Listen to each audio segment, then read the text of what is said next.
കമ്പിത്തിരിയുടെ size നോക്ക് guys. ആ സൈഡിൽ ഇരിക്കുന്ന കുറ്റിയില്ലേ, അത് കമ്പിത്തിരിയാണ്.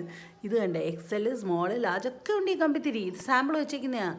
ഞങ്ങൾ ഇട്ടാപ്പൊട്ടി തപ്പി വന്നതാണ്. അവസാനം ഇവിടെ വന്ന് ചാടിയത് എന്ത് വലിയ കടയാണെന്നറിയോ. ഇവിടെ ഇങ്ങനെയാണ് ആളുകൾ സാധനം വാങ്ങിക്കുന്നത്. നമ്മൾ ഈ കമ്പിത്തിരി പാക്കറ്റിൽ നിന്ന് നോക്കിയാലൊന്നും നടക്കില്ല. അവിടെ ഇത് എല്ലാം കമ്പിത്തിരിയാണ്. ഈ പല സൈസിലെ കമ്പിത്തിരിയാണ് ഇവിടെ ഇരിക്കുന്നത്. നമുക്ക് ആകെപ്പാട് കൺഫ്യൂഷനായി പോകും ഇതെല്ലാം കൂടെ കാണുമ്പോൾ. കുറ്റിയൊക്കെ അതാണ്ട് ലാൻഡ് മൈൻഡ് അത്രയുണ്ട്. എന്തു ചെയ്യണമെന്നറിയില്ല നമുക്ക്. അങ്ങനെ ഞങ്ങളിങ്ങനെ ഇട്ടപ്പൊട്ടി തപ്പുക. അതിൻ്റെ ഇടയിൽ അവിടെ ഞാൻ ഇട്ടപ്പൊട്ടി ഇട്ടു. അവിടെ ദൊഡ് സാധനങ്ങളൊക്കെയാണ് ഇരിക്കുന്നത്. ഇതും ഒരു കമ്പിത്തിരിയാണ് ഈ സിൽവറിൽ പൊതിഞ്ഞിരിക്കുന്നത്. എന്തുവാ ഞാൻ കണ്ടിട്ടില്ല. പിന്നെ ഇവിടെ ഈ കിടത്തിയേക്കുന്ന കോംബോ സാധനമൊക്കെ കണ്ടില്ലേ, അതിനൊക്കെ എത്ര 10,000 രൂപയൊക്കെയാണ്.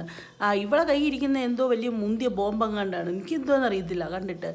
പിന്നെ അങ്ങനെ നോക്കുമ്പോൾ ആളുകൾ ഇവിടെ സാധനം വാങ്ങിക്കുന്നതെന്ന് പറഞ്ഞത് ആ വലിയ ബോക്സ് വെച്ചേക്കുന്നുണ്ടല്ലോ, വലിയ ലോണ്ടറി ബാഗ് കണക്ക്. അത് നിറച്ച് 20,000. ഇത് 20,000-40,000 വാങ്ങുന്ന ആളുകൾ.